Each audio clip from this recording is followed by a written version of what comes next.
Hey, footy fans, welcome to the Point of Difference Rugby League podcast. I'm your host, Dave, as always, and today we've got a Warriors and Kiwi legend. He played in the Super League as well as the one and only Motu Tony. How you going, brother? Yeah, good. Thanks, David. Thanks for having me. Looking forward to our chat. Oh, mate, it's so good to have you on the show. Another great from the Warriors 0-2 grand final side. Mate, that was a stunning time to be a Warriors fan. What have you been up to these days, man? What are you doing for yourself? Yeah, I'm still working in the game. We're fortunate to work at New Zealand Rugby League as the GM of football and high performance. So I've been there almost 6 years. And I've been back in New Zealand almost 7 years. So a large part of my time back in New Zealand has been spent at New Zealand Rugby League. So it's good to be back in New Zealand, but also still working in the game. Nice, man. That's so cool. Like to still stay connected to the game. You played for a long time, so pretty sweet to get paid to carry on doing it, eh? It is. My mate said I get paid to watch footy games, which is not too far from the truth. Not bad, not bad. Beats working 12-hour shifts on a forklift. Let me tell you that. It Oh, does. Yeah, awesome, I man. know that. So let's rewind the clock on the old career, mate. Where did you grow up, and what was life like for you as a young fella?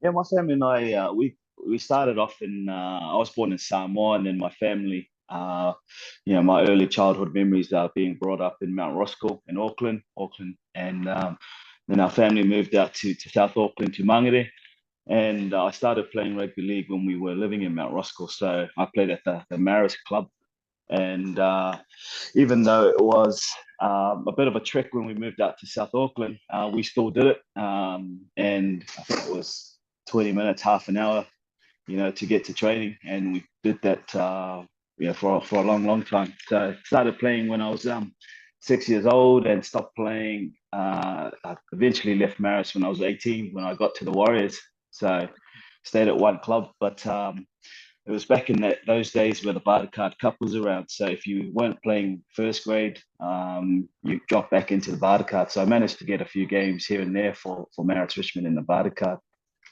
Nice, man. So when you were like really young when you started, what was it that attracted you to the game, and what made you keep going back? I went with a group of school friends. I remember there was a man by the name of Ross Lipscomb who's quite prominent in Auckland in terms of being he looked after the Maris Club and was very, very professional and very good at running, the Maris Rugby League Club. His whole Yeah. family were involved. So, um, my, I guess my first coach was his son, by a man by the name of Anthony Lipscomb, and he coached us right through to when we were under 18s, and then then the team just disbanded. But there was a group of us that got to the club at the same time when we were little boys, and we're still friends now, and that's what attracted or grew that attraction and connection to the game of rugby league. Yeah, man. So when you were playing back then, like were you like quite small playing amongst all the big boys, and how did you enjoy all the contact, and where did you play on the field?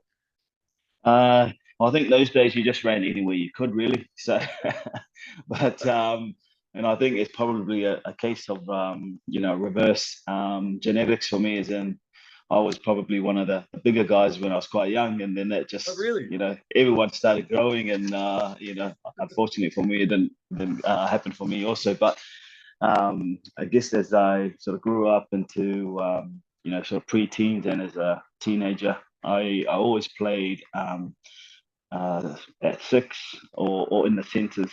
So that's where I played when I was quite young. Right. Okay. So as you started coming up through the grades, were you making any rep sides along the way? Yeah, I was fortunate that back in those days, and you probably hear this cliche back in those days. um, Yeah, I love it. That's I, the whole point. Back in the day. yeah, um, I've got a photo, and my first Auckland team was at under eights. So, they Yeah. were picking, rep teams at that age where now, we're not really going that way because we're trying to protect young people and take out I guess, the performance aspect and focus on participation. But yeah, I was fortunate to make Auckland teams, throughout when I was quite young, and but I wasn't quite good enough to make the New Zealand teams as a teenager. It Okay. was only when I sort of got to an under 18 level. I managed to make my first New Zealand under 18s team when I sort of got to the last year, which was sort of 1999 when I was turning 18, that I managed to make my first New Zealand team. Awesome, man. So who were some of the players in that side that we might recognise that came through with you? Yeah, I was fortunate to be playing with. We had Jason Williams, who was also a club mate of mine at Marist. So he played NRL for Canberra. Yeah. We had Roy Asatasi, who's another Oh, club teammate from mine from Marist as well. So we wow. were quite fortunate that we had my Marist team. We had a few of us make our sort of NRL debuts, and Roy and I fortunate to play for the Kiwis, and Roy also captain the Kiwis. So He was a we gun. were very lucky. Yeah, very good player, and someone that sort of won a premiership as well for the Bulldogs, and Yeah. he doesn't miss too many opportunities to let us know that he's won a premiership.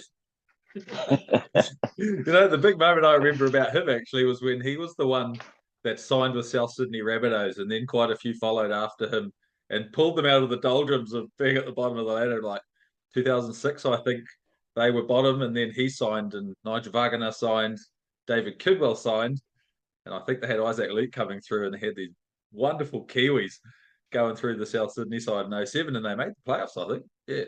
Anyway, he was part of that. he was a beast.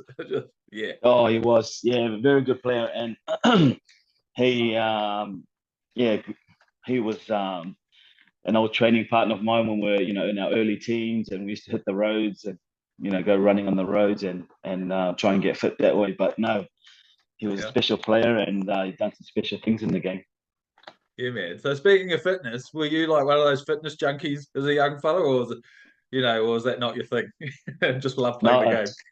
no, I loved it. Yeah, I loved it. Yeah. I guess I was, growing up, I always saw myself as one of those guys who, probably not as talented as some of the other, guys that I played with. So, I sort of had to work a little bit harder. So I grew a love of, going into those dark places when you're training or go for a road run. When you Yeah. get to that dark place, and then, you sort of get through it. And I really enjoyed that. And I still do. I still do to these, to this day. So Yeah, man. try and keep active and keep fit. Yeah, man. So what would be a typical sort of dark training drill you might do to yourself to put you in that like horrible zone where you've got to just use that mental strength to keep going? Just anything running wise, like us Polynesians or us Samoans aren't made for running. I think we're made for sprints, but not anything over 100 meters is a long run for us. It's a long So way. yeah. So Oh, man. biomechanically, I'm not sure we're made for anything over 100. But no, I enjoy the feeling you get from, and I think it's just transferred to other parts of life. Just the feeling you get when you take on a challenge and you manage to get through it and complete it. So that's why I enjoyed that fitness side, because I knew the feeling after was a good one. It's so true. I do long distance running, and people always say, "Do you get what's called the runner's high after a long distance event?" I'm like, "Yeah, man, it's for real. It's totally for real. It's so good." Yep, and also the food you can eat afterwards. Oh That's yeah, what I enjoyed too, Dave. yeah, man, yeah, man. I'm all about the takeaways and a cold beer at the end of a half marathon or a marathon or whatever. I nail it like a champion. Well, you So, burnt it. you said you represented New Zealand like was it under 18s or 18s? Is that right? Yes, under 18, just And you eventually went on a tour of Australia with the New Zealand residence side. What was that experience like? As a 19-year-old. yeah, it was the to be honest, um apart from flying to Samoa with my family when I was young, my next big trip was going to the New Zealand under 18s, went to the Cook Islands for a Pacific Cup. So I remember Oh that wow! quite well, because you know I hadn't traveled too often in my life. Um, so we went to the Cook Islands, and we played the other Pacifica nations.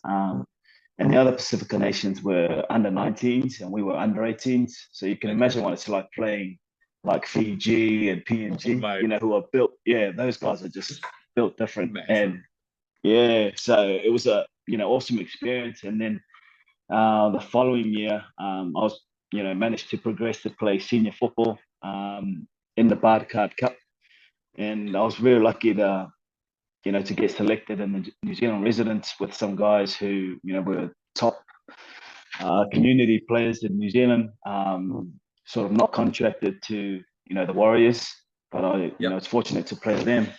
And my New Zealand residence career didn't start too well because I so get to the airport and then I realized that being a Samoan passport holder, I needed a visa to get to Australia. And I didn't have a visa, so I had to make a quick. I remember making a trip down to town with my dad to get a visa so I could head to Australia. So the team flew without me, and I had to join them like later on in the day. So it wasn't a great experience to start with, but once I got there, everything was fine. Yeah, man. So, what's it like? I know it's not the Kiwis yet, but what's it like getting that first black and white jersey and making your first national rep side, and having that experience of going overseas? It must have been huge. Yeah, it was special, real special because you sort of don't take it for granted, any Kiwis jersey or any sort of representative jersey because you realize, I didn't, as I mentioned, I didn't make too many New Zealand teams coming through the grades until I got to 18. So every time I did make a New Zealand team, I sort of appreciated it and I valued it because, I had been on the other side of not making it. So Yes. I never took it for granted. And I also knew that there would be hundreds of other, young men that would have wanted to be where I was. So, treasured every moment. And that's the wonderful thing about, sport, but rugby league, some of the people you meet along the way. And, I meet, it, that was, I think it was 2000, we're talking about New Zealand residents. And I Yep. still see some of those older guys who I played with around to this day. And we still have a laugh about that, that New Zealand residents trip to Australia. So, special thing about Awesome. rugby league is the people you meet. Yeah, man, I'm loving it. It's a great community. I'm starting to get people to walk up to me on the street saying, "Hey, Dave, I love your podcast." It's like, whoa, what the heck? It's pretty cool. Yeah, Loving it. no, Yeah, man. Okay, so 2001, you signed with the Warriors. What was the journey to landing at the Warriors? How did they find you, or did you find them? How did you get there, mate? uh, it's a right place at the right time, I believe, Dave. So the story is that you know the year I made the New Zealand residence, which was 2000, I also made the Junior Kiwis that year. So Nice. very fortunate, yeah, to wear the black and white jersey, for two different teams that year. Yep. And so I get selected for the Junior Kiwis, and I we're playing the Junior Roos, who they're a stacked team. So they've got a handful of players who are already playing NRL or have had NRL experience. Wow. So they've had the likes of Mark O'Mealy, Justin Hodges. They just had Clint Newton. So they've had a whole stack of Far out. players, and I believe that the Warriors were there to watch their number six, who I was marking up against, and I ended up getting man of the match as voted by the Australian team. So the Oh, Aussies wow. voted me as man of the match, and I got the game ball. And the Warriors, staff were there, and then yeah, that's how I got spotted. And it wasn't till some time later that I signed the contract because even though the Warriors were interested, I was going to sign with the Bulldogs on a non NRL deal, and Okay. yeah, and try and make it that way. But I was quite fortunate that I was in Sydney, and I was at the Bulldogs house, and then I get a phone call from Daniel Anderson asking me if I wanted to come back home, and Yeah. to get an opportunity to play, I guess to be part of the full time squad was one that I couldn't turn down. Absolutely, man. So the Warriors were kind of coming out of that 2000 season where they'd fallen on their sword as a club, basically. Was there any hesitancy, or were the Warriors sort of back on track at that point when they approached you? I think I was one of the only few players that was signed at that time or about to sign. Really? So yeah, that's why I feel like just right place at the right time because Yep. you know I I didn't have an NRL sort of contract with the Bulldogs, and I was just gonna get an opportunity to work my way up, but to get a phone call from Daniel Anderson and a chance to train full time was, I know it's cliche, but it was a dream come true because I was at Mount Smart, in 1995 for a lot of the home games with my father. So, those memories, still haven't left me. And that's, I was a Warriors fan, and still am. Yeah, man, that's so cool to come back full circle and actually get the chance to play and train with the squad. How good is that? How good. Yeah, So, it was awesome. so you walk into training, the squad's been all signed up. You hit preseason. There's the likes of Stacey Jones, like a rugby league god in this country. You've got Kevin Campion who's come in. You've got Ivan Cleary, so you've got a couple of big Aussie names. You've got Jerry CSU. You're training alongside some of these guys. What's the thought process and where's your mind at as a young fella coming into the side with these big names? Was it quite like, wow, are you confident or are you nervous? Like, what's the mindset when you walk in? It was a little bit of everything, Dave. I was nervous because, now you're playing with guys that you respected and you see on TV, but the training was just at a different level and intensity. So every day, you were getting smashed up, by the conditioning staff or you were, lifting weights and, so it was totally different environment for me. But it was also one that I looked forward every day because, you were expected to be at your best and I didn't mind running at the time because I think dripping wet, I was about 78 kilos. So, Wow. you're light as. Yeah. When it came to some of the fitness and running, I had no problem, in terms of keeping up or being at the front. But, totally different to, when you're expected to do that every day rather than maybe 2 nights a week, when you're Yeah. playing grassroots rugby league. Absolutely, man.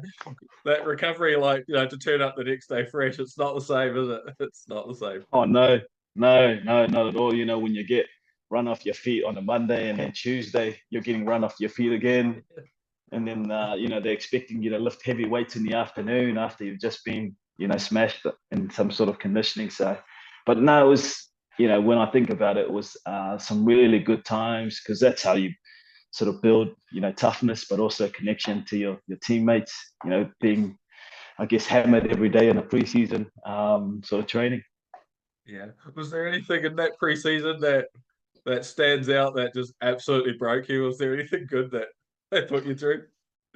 Oh, there was just the amount of running, like yeah, It's running. it was just running, and I think I think I was one of the younger players, so I had to start in October, and from October to sort of close to March, you're just running and you're in the gym and you're getting lifting heavy weights or trying to lift heavy weights. So it was just relentless, but at the same time really enjoyable because some of my mates were complaining about uni and getting Yeah. assignments in and exams, and here I was passing a rugby ball around and just running for a living. Yeah. So I it made me grateful. Yeah, man. It's not a bad way to go at all. So, what was it like having a guy like Campo at training? He's from the Broncos. He's won premierships. He was going to go to Warrington, but luckily you guys managed to snap him up instead. So, I had him on the podcast, and he said it took him a while to get used to the bro culture of the Warriors. All the boys flick passes, mouse traps, and it used to drive him nuts. What was it like, training around Campo? Oh, I love that man. Yeah, I love that guy. He's and I could see where he's coming from. It would have taken him, some transitioning into what that bro culture.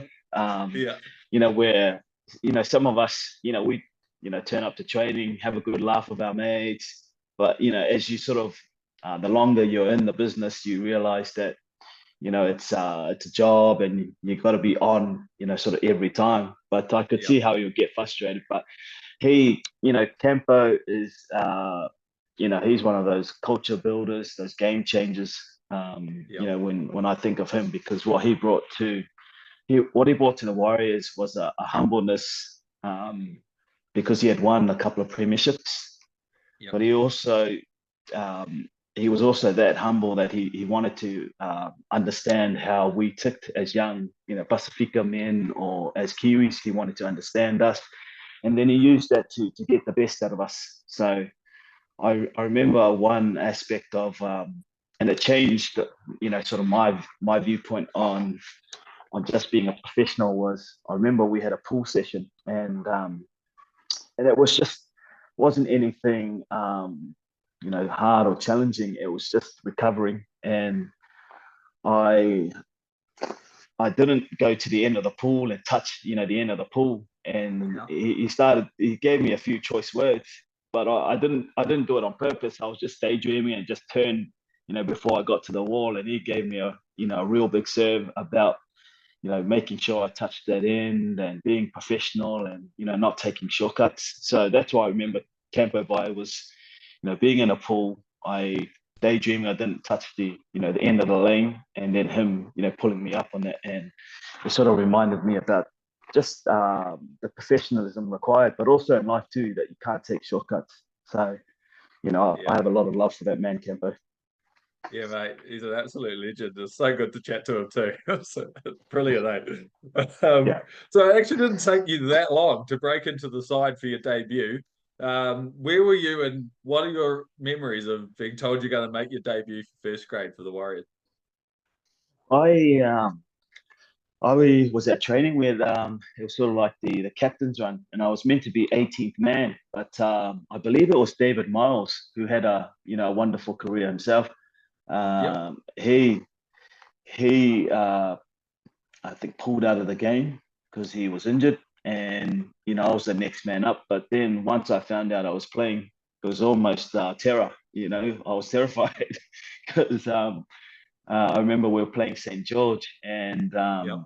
the year before, and it's a cool story actually when I think about it. The year before, St. George came to Auckland to play the Warriors, and they actually won too. So and I got invited into the St. George changing room after that game. So I managed to spend some time with Anthony Chuck Mundine, the man, and Nice. it was just, he was really good with me, and we had a chat about footy, and met the rest of the team. But it was St. George that I was going to make my debut against, and I was just I was terrified. Really, you start thinking all the bad things that could happen in the game, and you know. As a six, I was thinking I'm going to come up against Trent Barrett and he's going to run at the top of me. So no, that's what I was thinking pre-game, but luckily, I think Trent Barrett didn't end up playing that game, and once you get out on the field, all those fears sort of just disappear. So, no, Yep. very grateful to have made my debut for my hometown club. Did you get a try on that game as well? I think you did. Yeah, I did. I did get a try, and Oh, how good. yeah, oh, very lucky again. And it's Clinton Torpy passed me the ball. So that was the bigger miracle, is that Clinton Torpy passed the ball with a try line in sight rather than me scoring on my debut. But he keeps, I remember, he keeps saying stuff like, I'll make you famous, I'll make you famous. So, Yeah. but Clinton Torpy, another, wonderful player, and managed to get a pass off him and dive into the corner. Mate, that must have been so special. Like we were just like fizzing with excitement. Got that first try. The Warriors get a win. Like, no, what were your memories like? Like post match. Very happy. Yeah, really happy. And I was thinking, man, this NRL stuff is not that hard. When you, I think, from memory, I think it was something like 30 seconds or something, that when I got onto the field and then I scored, not long after that. And I was thinking, this is not as hard as I thought. But, the longer you play, you realize, geez, this is hard work and you're up against the best every week. But, really special to cross over for that first try, and just to do it in front of my parents and my friends and family was even more special. So speaking of your family, how massive were they for you? Like, as a young fella coming through to get your NRL debut, like, were they there for you like the whole way, supportive? They take you to training, all of that. Yeah, they were. My parents were, they were a typical, supporters or parent, and I think that was very symbolic of my Marist team that I mentioned earlier. In terms of, we had a group of parents that just brought their kids or their sons every week, and they were really good with us. And if one of us were was playing up on the field and doing things that we shouldn't have been, the parents corrected us or gave us a look, Okay. and it didn't matter whose parent it was. We had that Yeah. that connection and bond that one of the parents would just give you a telling off, and then we knew we were wrong. So my parents, they were there for, I can't remember many games, if any, that they weren't on the sideline. And, very lucky that it went from being the sideline of, clubs around Auckland to being at Mount Smart or Ericsson Stadium as it, sort of changed to. That's amazing, man. That's special, really Mm. special. I think that's so cool. So your second match for the Warriors is one of the great comebacks in Warriors history. We're at Wellington Stadium playing the Bulldogs. You guys are down 24-8. And like in the last 5.5 minutes, unbelievably, you guys scored three tries. And unfortunately Stacey missed the kick for the win. But what are your memories of that game? And like that's unbelievable. Yeah, that's one of the great games that you got to play in. What are your memories from that, man? Yeah, well, I just recall us, it's like we were behind, and the Bulldogs, they're a really good team too at that time. They had some quality players. Yeah. So, we're like, I think the game might be too little too late for us. And then we get a try. Then we get another try. I think Justin Morgan makes a break, Yeah. uh, and then all of a sudden we scored. I think it was you know uh, sort of like left side if Courtney Place is, if you're facing Courtney Place going towards town, Yeah. and then I was just like, geez, where did that come from? It was just crazy. Just three tries, the back of each other, and I was like, the game was lost, and now all of a sudden we're a kick away from winning. But Yeah. even though Stace missed that kick, I thought we'd done pretty well to actually come back and be that close. So, just an exciting game, especially when it was so early in my NRL sort of career. Yeah, man. Like, as a fan watching that, it was crazy. It was so Yeah, crazy. Like, there's no way we can win this. There's no... All of a yeah, sudden, oh my God, we're in the game. yeah. Yes. What a And I game. think one of the other things that game gave us was like some belief, that we could stay in games, and that if games was not going the way we wanted, if we just hung in there, we might get chances. And it just gave us real belief that if we throw the football around too, that we could score some good tries. So it was good, I guess, for the supporters at home to watch. I'm not sure if it was great for Daniel Ents and the rest of the coaches for us to throw the football because it didn't always come off. The funny thing is people don't necessarily remember. Like, we all remember that yourself, Torpy, Melly, Farfili, you were all superstars of the game, but you guys were like year one of your careers, like really, because Melly and Torpy had played a handful of games the year before, and Farfili. Like, we're talking 3, 4, 5 games, and then that was their first fully fledged first grade season. But you guys were unbelievable on attack. It was crazy. Yeah, we're just lucky we had a good mix. You mentioned Campo, and then Jason Deeth as well. So we had Yeah. some really, Jerry had a career year, that 2001, Jerry Silsel. He got Yep. Warriors Player of the Year. So we had some really tough forwards. And then when you put Stacey behind that pack, Yeah. us on the edge, or some of us younger players could do a few things because we had some professionals and hardened NRL players that could get us out of trouble defensively. They could Yep. they could keep us safe for a set of six to cover up for the mistakes some of us young guys were doing. What about Nat Wood in the side as well? Another Aussie, another great man I've had the chance to chat with on here.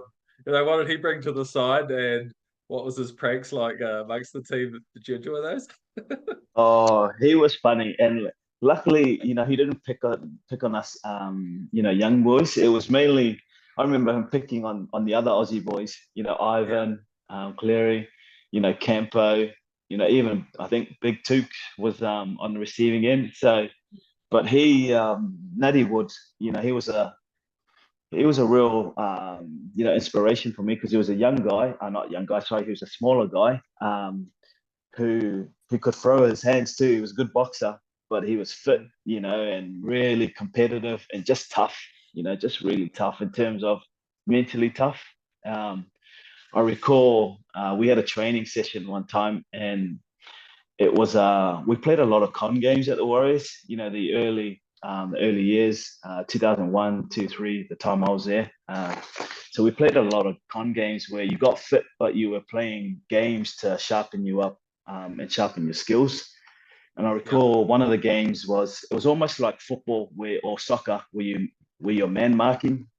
So you had a partner, and my partner was Ivan. And unfortunately for Ivan, I could, run a little bit because I was really light, and my legs haven't had a full preseason. I'm still in my first preseason, so poor Ivan was sort of struggling to sort of keep up with me in this game because wherever only Ivan could tag me, and vice versa, only I could tag Ivan.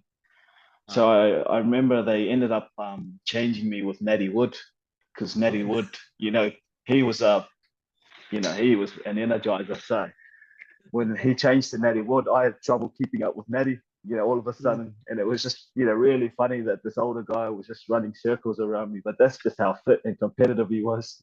yeah, man, he's a nutter. I love him. Love the guy. He's such a good character. Great Yeah. stuff. So, you actually got your first starting match for the Warriors playing fullback against the Roosters. You scored a try. You guys got a crazy 42-30 victory. How good was it to run on for your first start and beat the star-studded Roosters? Oh, no, I loved it. Yeah, I loved it. And it was at the old Sydney football stadium, stadium Yeah, that, I remember watching all these grand finals at. So, yeah, you know, I was I was nervous as because it was my first start, and I remember Ivan was playing six in that game, and Ivan was also my roommate. And a couple of things stand out for me in that Ivan was such a smart guy and just really professional ahead of his time. And I remember saying to Ivan that I wasn't quite happy with my prep because um, I just didn't get some stuff done in a week that I was hoping to get done. And then I remember Ivan just saying that introducing me to the art of visualization. Visualizing you performing that skill and performing it really well. And I was like, geez, I hadn't really thought about that. As a young kid, you just take your booster training, run around, and then that's it. yeah. You don't really think about the game, and you just rock up and play. And when that whistle goes, you're in action. But just being introduced to thinking about the game and preparing for the game off the field sort of changed my perspective on rugby league. So I remember that game, but also in that game, Quinton Pongia was playing for the Roosters, the late Quinton Pongia, the late and great Yeah, Quinton Pongia, and absolutely. he he tackled me, and I get up to play the ball, and this was near the Roosters try line, so I play the ball. He's at marker, and he gives me a headbutt. He headbutts me. I'll cue. But luckily he had a fair bit of hair, so didn't really do anything. Yeah. But it's the only person I'll let get away with headbutting me. I just looked at him and then ran off. I didn't do anything because I was terrified of him. But I'm not about to take him on. oh, not going to take him on. But he was a scary man, old Q, and what a great career Yeah, and what a great man he was. he was a beautiful player, beautiful person by all accounts. From the West Yeah, Coast, played here in Canterbury. What a man, what a great man. Um, definitely. so it's clear the Warriors gelled quite nicely. Your first season as the New Zealand Warriors, you've got a bunch of rookies. You've got, like I say, a bunch of old heads. You know, um, what was it that Daniel Anderson brought to the side to mix you guys together and make you gel? Like, what was it he brought?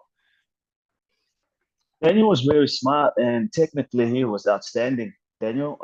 So just some of the basic skills. He had to break down how we caught the ball.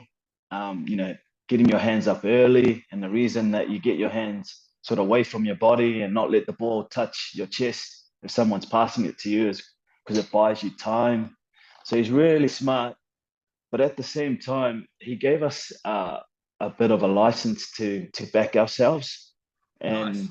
yeah, and at the trainings, as I mentioned, there was a lot of games in there, so we were competitive, really competitive, and none of the sort of the younger generation that you mentioned, Torpi, Meli, Ali, Yep. Fafili, we Shantae Hape was there as well. None of Yeah. us, wanted to get embarrassed, in our games. So really, it was just every day it was a challenge to see who was going to be, the guy in our Yeah. games. Yeah. And that's what Daniel was really good at. Gave us, the fundamentals of rugby league, but also, sort of backed our natural flair and ability. I just feel sorry No. for him because there were a lot of errors in some of the games we played in, but hopefully some of the tries made up for it. Mate, I can tell you as a fan, it was painful some of the games to watch because we knew you could score. There was no problems with that. But some Yeah. of the offloads and drop balls and your own 20-meter line is like, oh, come on, what are you doing to us? It was tough to watch at times. Oh, I bet. Yeah, I bet. Like some of the games, obviously we had to watch back, and you're just watching the games and then cringing when, either myself or someone else has done something that we would do on a training field when there's no cameras, and it would come off, and then you do it in the game. There's cameras there, and it doesn't come off. So Yeah. you look like a bit of an egg when it doesn't come off. But that was the good thing about Daniel is that if you practice those things, he didn't mind you trying it in the game. It's just when you didn't practice it, on the training field, and then you try to do it in the game. That's when he got annoyed. Yeah. So be honest, how good was it giving you guys a spray like when you guys screwed Oh, up? Come on, there must have been some good ones. there were many good ones. So I think I played just over 50 games for the Warriors, and I Yeah. can't remember too many of those games when there wasn't a spray. So the halftime ones, the halftime ones were the best because I remember, myself included. Um, there were games you just didn't want to make eye contact because, if you made eye contact with him, he would, remember something, in the game that you didn't do right, or he Yeah. would make something up. I think he would make something up so he could just give you a spray. So it was, Oh, yeah, I remember the games just being, who was going to cop the spray, who was going to cop the spray. And even if the team was going well, Daniel would, highlight something, just to keep us, humble and on edge. But those sprays were, quite legendary. And one of the best sprays I probably could mention without any swearing, and that was we had a player, and I won't name him because I don't want to embarrass this player. But Daniel said he was going to go get his missus from the stands to play because he was playing soft. So that was one of the funny ones I can remember. It was Daniel actually saying he was going to get one of the boys' missus to come down and play because he was actually playing really soft. oh, that's hilarious. Was it the Panthers game where you guys came back in the second half and he just went around the room and went, if you, just that was the Yes, halftime speech. yeah, it was, and I think one of the and from memory, I think I might have been on the bench for that game. So the thing that saved me was that I didn't get on the field in the first half. So, Lucky. he couldn't say anything to me because I wasn't on the field. But yeah, it was funny because, back then, there was no well-being, No. manager or anything. So, you could get away with it. But he's had, yeah, he's got some really good sprays, old Daniel. And, a few of them I was on the receiving end, but, I didn't mind. He was doing it to make you better and challenge you. No, that's a good way to look at it, I suppose. That Bulldogs comeback game, you said you guys grew some belief from that you could come from behind to win games. And there was a definite moment against the Northern Eagles where you guys were way down. and you guys came back in the second half to win 34-30. I think Clinton Torpey scored one of the great individual tries. He just like sidestepped. I think it was Ben Walker. He put on this ridiculous sidestep, broke the line, scored, and Jason Deeth got one right on the siren, and it went upstairs. Do you remember that game at all? I do. And I remember that try from Torpy because, Torpy was, Clinton was approaching sort of like the peak of his powers at that time. And Yeah, he was, Clinton was a bit of an anomaly, like a big man, but also, and he wasn't, I wouldn't say at training that he was, lightning quick, but you put a jersey on him and give him the ball. And some of the things he would do was just, amazing stuff that, he was, I was his teammate and, some of the things he did, I was just like, wow, how yeah, did he do that? Because yeah, he, man. to go with that physicality and physical sort of presence he had this really competitive nature. And which made him, it was funny at times too, just some of the things he would say and just some of his reactions. You just, have to say a few choice words, to him at times during the game just to get him back in focus. But yeah, Yeah, some of the things he did, especially that try against the Northern Eagles, crazy. you're just like steps. I think it was Ben Walker, and then he gasses, the cover for, I think it was 50, 60 meters. It was just, yeah, Yeah, that was Clinton. Yeah, Clinton could do those things. yeah, that was just individual brilliance. There was nothing more to say about it. It's like no one set him up. He just did it on his own. It was crazy, crazy good. It, yeah, Yeah, it man, that was. was so, And just remember, he did that, so many times, in the early 2000s for the Warriors. Another try that, similar try that comes to mind is the try he scores in the major semi-final oh against yeah, Cronulla Sharks, where he gasses David Peachy and just sneaks into that corner, yep, so, so many outstanding moments, that guy had in his career. And yeah, yep. just very fortunate to have him in my team.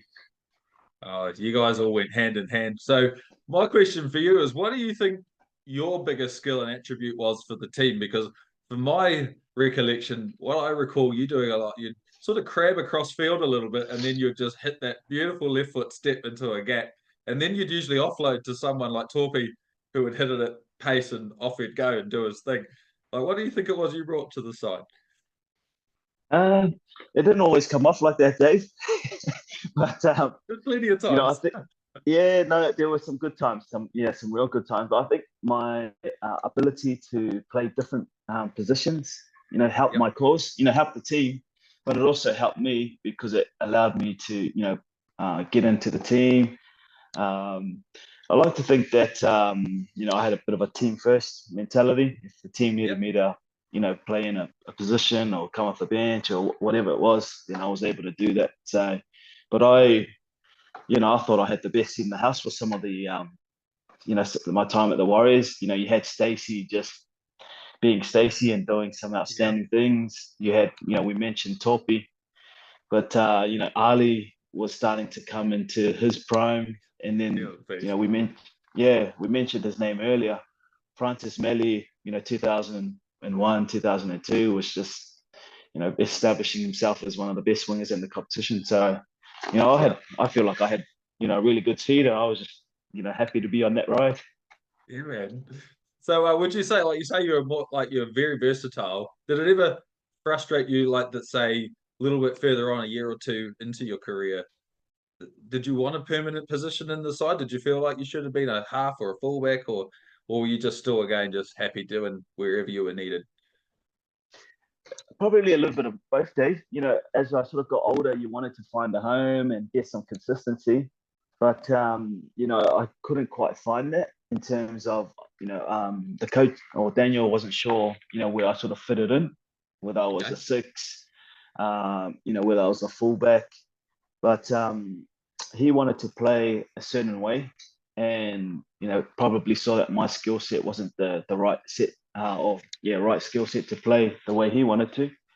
But I was just grateful to be in that team and to have an opportunity to play. And we wanted to play. Back then it was a very sort of orthodox Parramatta inspired way where sort of later on, I think halves sort of like the mid 2000s halves were a little bit different in terms of, Yep. you had Benji come along who was quite unpredictable, a lot of flair, unstructured, and then the game sort of evolved that way where Daniel wanted some sort of structure for his halves, but I couldn't fit into that structure. So Okay. yeah, I was just happy to be there, but at the same time, wanted to establish myself, but I wasn't sure myself what my best Okay. position was. Bit like a Lance O'Hire, aren't you? Just you put him in the Yeah, team anywhere, doesn't matter where, just get him on the play field. Just need you out there. Yeah. yeah, no, you're right, and I think Lance and I, we were very similar. When Daniel brought Lance into the side, it was to play six outside of Stacey, but then for the grand final, I ended up starting the grand final. Yeah. But we also had Brent Webb, sort of in the Yep. squad as well. So Webby, what an outstanding player he was, him and Lance. And then, Lance sort of becomes a bit of a utility, ends up at fullback for the Warriors 2011 grand final. And Yeah, I crazy. think he was, the Kiwis, fullback when we won the World Cup. So, we had a few of us that could play a few different positions. Yeah, man. So let's fast forward to the penultimate round of 2001. You're playing the Melbourne Storm. If you get a draw or a win in the final two rounds, you're in the playoffs. So, like, you go to Melbourne. This is a huge game, and you guys get off to a flying start. Shantae Harpy scored a beauty of a try, from what I remember. And you guys you get run down towards the end in true Warriors fashion to make the fans like nervous as hell. Yeah. And Matt Guy is lining up that kick. What's going through your minds, and what do you remember from that match? Oh, exactly what you've just said there, Dave. We start, like a house on fire. We're fired up. We realized that we could be the history makers Yep. and, make the playoffs for the first time. And everything's going, according to plan. But also, that Melbourne team was good. They had some really good players, and they were only a couple of years removed from actually being, premiers for the NRL competition. So Right. whenever we played the Storm, they had, Steve Kearney, they had Matty Rua, Richard Swain. So they had some of our Kiwi boys in there. So, we, as some of the young guys, we felt like we needed to prove ourselves to those guys or to Steve Kearney, really, because, of his standing in the game. But I recall us, starting well. And then as the game sort of went on, the Melbourne side or the Storm side were coming back into the game, and it was getting a little bit, getting a little bit nervy there. And then, when Matt Guy's lining up the kick, we're like, no, he's going to get this. He's going to get this. And Yeah. then thankfully he misses. And then we didn't, oh, well, I didn't know. I didn't know at the time that a draw was good enough. Oh, really? It was only until, I was disappointed that we sort of let them come back into the game. And then once we got into the sheds, they congratulated us on making the eight. So we're like, jeez, how do we do that? Because, Wow. we played pretty poorly at the end, but, we were the guys who were going to represent the Warriors for the first time in the playoffs. Yeah, man. And so you went into that playoff match. What's the thoughts? Because I think Kevin Campion was ruled out. He had an injury, and so you're missing your rocket soul of the forward pack right back there. Like Campo brought heaps to the side, but did you still think you could get the job done? You had a great team. You got flogged by the Cowboys in the last round, but I think you guys were all just still hungover from the party. But Yep, did you I think think so too. did you think you could get the job done over there?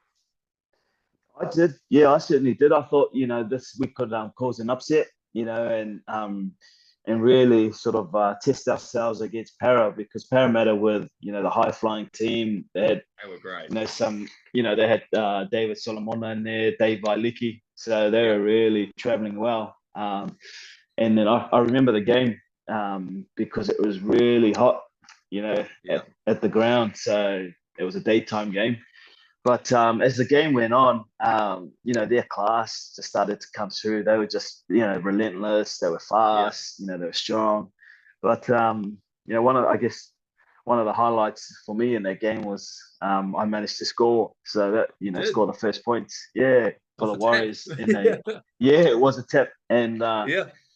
I ended up getting my mate, and Kiwi's roommate Nathan Kalis with a bit of footwork and to score. Yep. So, I remind him now and then that even though we lost the game, I still scored a try that I went past him.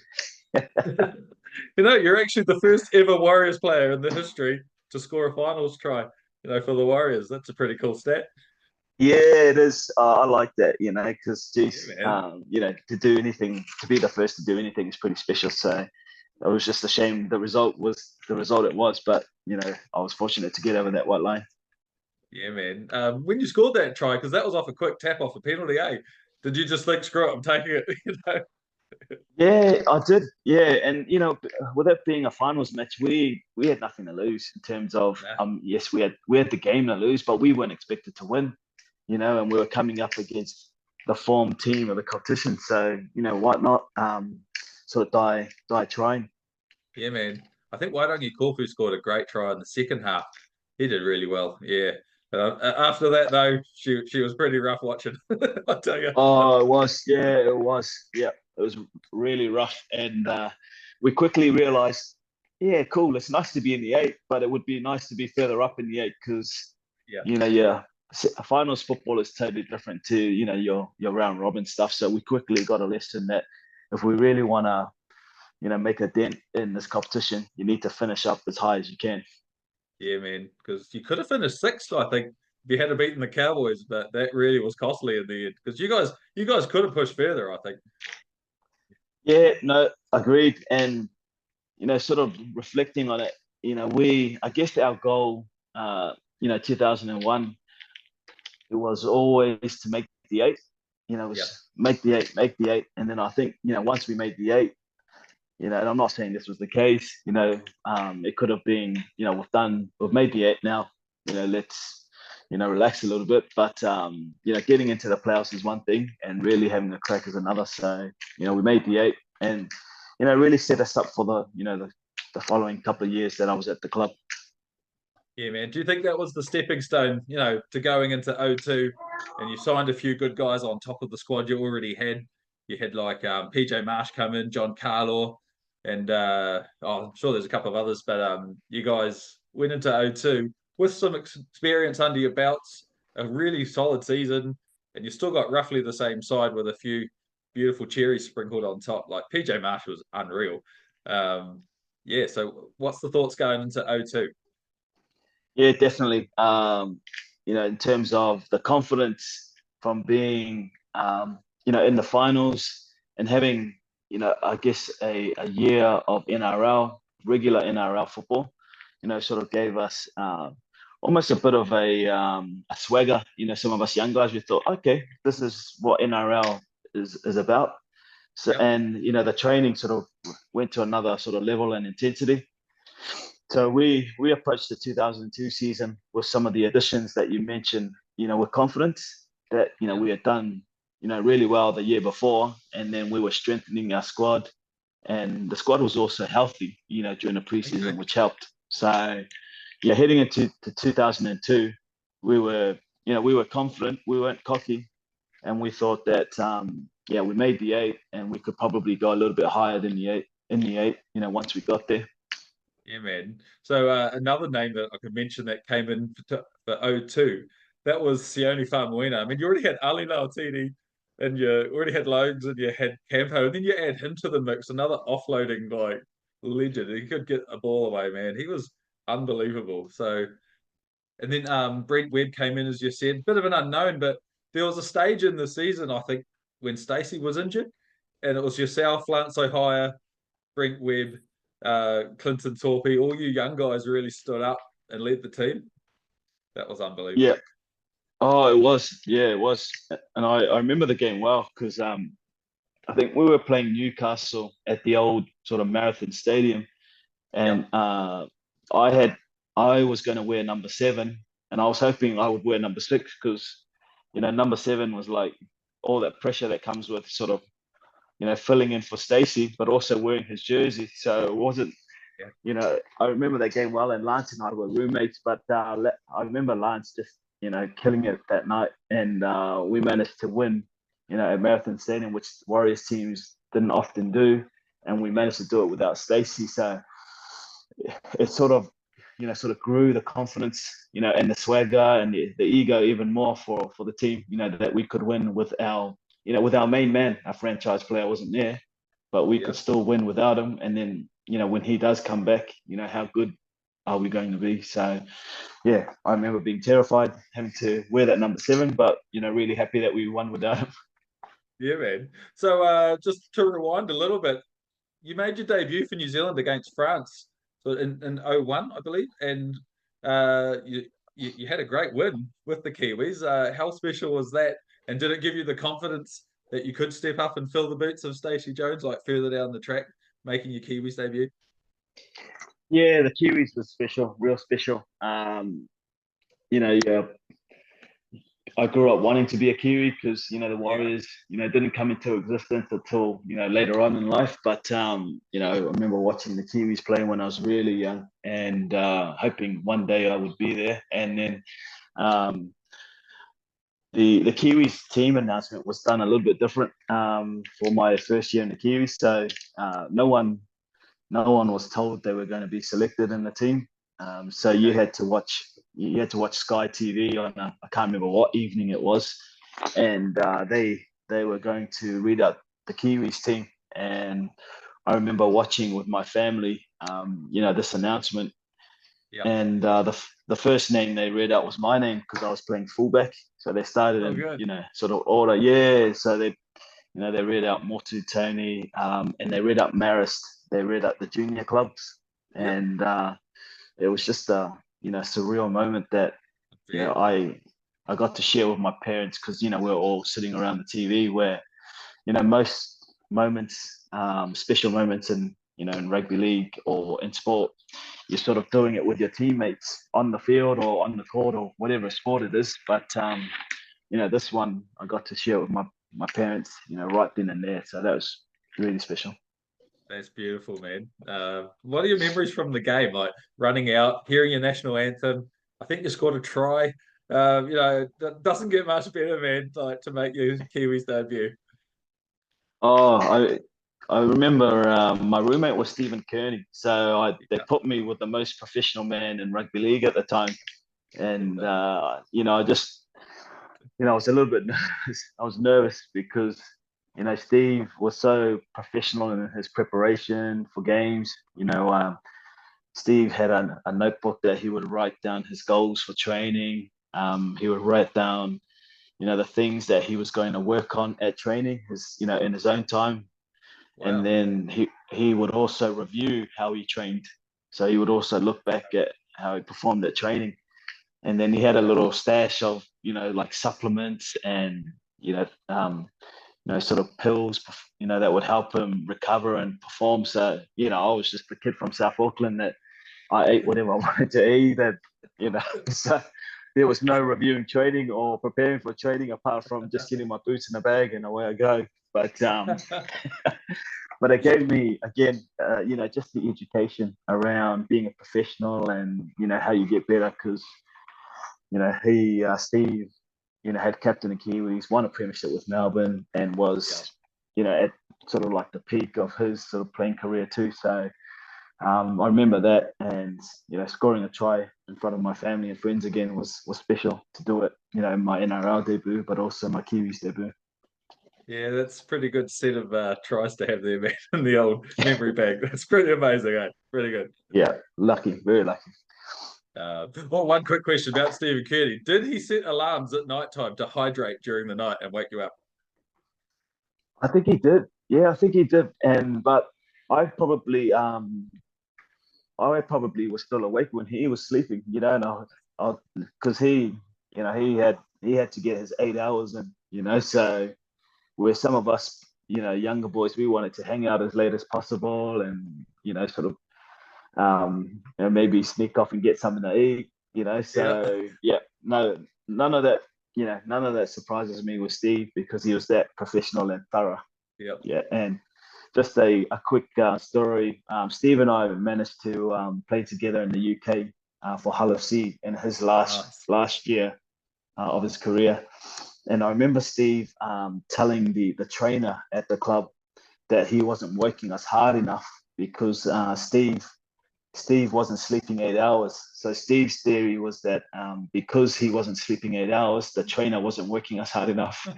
Oh, thanks, Steve. Yeah. So I Thanks, was man. like, wow, Top mate. yeah, yeah. So yeah, just super professional. And this was, sort of this was 2001. So Steve was way ahead of the game in terms of, that professionalism and preparation. Yeah, man. So let's go back into 2002. Um, as a half, what was it like playing behind? Let me read this forward pack out. Like Jerry Sisu, Mark Tukey, Richard Villasanti, Ali Lauatsini, Campo, Afita Paliacina, and then Sione Fabuina. Like, that's ridiculous, man. Absolutely spoiled. Oh, we were. And, you add Logan Swan to that, Arwen Of course. Goodenbeal, Wairangi Kopu. Oh my God, I missed half Um, the team. oh, you add those guys to that pack. And yeah, it was, if you're a half, you know, um, that's the forward pack you want to play behind because you've got a mix I of know. everything tough, ball playing, can do the finesse stuff, but also can get the elbows dirty too. So it was yeah, it was a halves dream to be honest. Yeah, man. You guys scored some unreal tries off. Like Owen Guttenbill, I think from as long as I can remember, he was actually quite injury prone at the start of his career. But I just always remember he had the best offload. And then finally, I think 01 and 02, he finally got the chance to really show his skills and really go that next level. And the offloads he could get away were just crazy. Yeah, and the thing with Owen was that he was tough, and he was one of those players who could do things, maybe slightly, maybe some might call it dirty, but he was in my team, so I loved it. So there was, he would, with opposing halves, he would tackle them. There was a bit of extras in there to let him know that.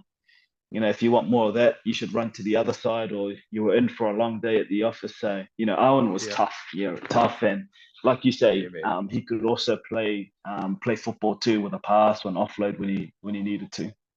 Yeah, man. So you had some amazing wins. You guys are near the top of the ladder, and then that last round, uh, you had all your stars. Well, I say stars. I just mean some of the elder statesmen of the team rested, and all you young fellas got to step up and run the team against the Tigers. And if you win, you're a chance to be minor premiers. And you needed some results to go your way, and they bloody went your way. But what was the pressure and expectations on you guys? Because you had Stacey arrested, Campo arrested, Owen, everyone. It was just you young guys. So, what was the expectations on you, and how did you handle it? Again, for us, it was there was we just wanted to play. We wanted to play footy. In terms of we were. Our mindset was that another chance to throw the ball around, another chance to have some fun. But Yeah, there was also some pressure because we, the guys who gave us that extra confidence, they weren't there. yeah, Things weren't going, the way they should be. I could look and see Stacey there and I feel, I've got yeah. someone here who could get us out of trouble. But he wasn't there. But a couple of things I remember from that game, which I don't think, or one of them, uh, I remember Daniel before the game, Daniel Ensign, coming up to me and saying that I think Ivan, I think Ivan played that game, so Ivan was our captain. But he said to me, before the game that if Ivan came off the field, then I would be the captain. I would be the guy. So I don't know if too many people know that, but yeah, and I, straight away I was like, geez, the pressure, was just, too big for my shoulders. But luckily, I remember that game. There wasn't anything contentious where, you needed the captain to be, to stand forward or anything like that. But I Yeah. remember that, and I remember the photo, the try celebration the Tigers took, and Wairangi Kopu actually joining in on that their That's photo right. celebration. So Oh, yeah, good. those were two things. Yeah, those are two things I remember from that game was, the all of a sudden, the pressure on me went, hundredfold because Daniel had said if Ivan comes off, you're going to be the captain, and then Wairangi joining in on that photo after we had just been scored on. I was like, what are you thinking? I think he's a bit of a character from what I've heard. What was he like to play around? Oh, he's a good man, Wairangi, and we're also envious of him that he has managed to, look even better after his playing days. He's still got the eight pack and, Yeah, still very popular, old Wairangi. yeah. So no, he was Wairangi, someone I remember from, I think he's a year older than me. So we come across each other many a time at some of the youth tournaments, coming through the grades. Okay. Yeah, Yeah. so he was this, tough Māori boy from the Waikato, and also, he was pretty handsome too. So, even more reasons why we're a little bit envious of him. Yeah, man. Well, I'm from Hamilton. That's where I lived my whole life till last year. So yeah, shot my nugget. And Lance O'Hire from Huntley, we're claiming him. We're claiming him. Yep. Yep. Yeah, man. Oh, Lancy So was champion player too. yeah, man, so good. So as things would have it, you got yourself a minor premiership. Like unbelievably, the Warriors were nearly dead in the water as a club 2 years before. 2 years later, you've got a minor premiership. Just how special was that for you guys as a club and for yourself personally? Oh, it was really special. And I remember, things just finished, unexpectedly finished the way they did. I think the Bulldogs got done for some salary cap issues. Yep. Um, you know, we we just we won games and we kept winning, and that just continued to unfold as the season went on. And then when as the season went on, we're like thinking, geez, we could do something pretty special here, Yeah. and things were falling into place. And we spoke about it earlier. Stacey isn't playing, we still win. And we had other players who, missed games throughout the year, but the team just kept up his momentum and kept up its form. So what? Once we kept that going, we were like, "Geez, anything can happen here." And Yeah. to have that home sort of playoff game against Canberra, and then to Yeah. get the shield in front of our home fans was pretty amazing. But it was a tough game against Canberra. I know that because that's one of the games I remember getting a spray from Daniel. At halftime was that Yeah. Canberra game. So yeah, he gave me a spray in that game, so I remember that. But to get through them because they really challenged us. I remember that game was good. Yeah, man. I had to struggle to get a seat for that game because I had a season ticket, but you couldn't just get your season ticket seats. You had to drive up, scramble for anything you could get. We had like 8 of us who sat together every week, but we were all scattered around the stadium. Like we're like, oh, I was sitting next to two randoms I didn't know, but they were my best mates by the end of the game, so that was all right. Yeah, What a game! I So that was it unbelievable to be at. Because the Raiders scored like just before half time, I think, and made it a bit closer than what it should have been. And then you guys ran away with it. Ali Lauatiti scores on his first touch. Stacey Jones gets a try. It pretty well went to script at the end. It's pretty massive. And then you're flying over to Sydney to take on Cronulla. So what's the thoughts going into that massive game? the thoughts everyone's running us off.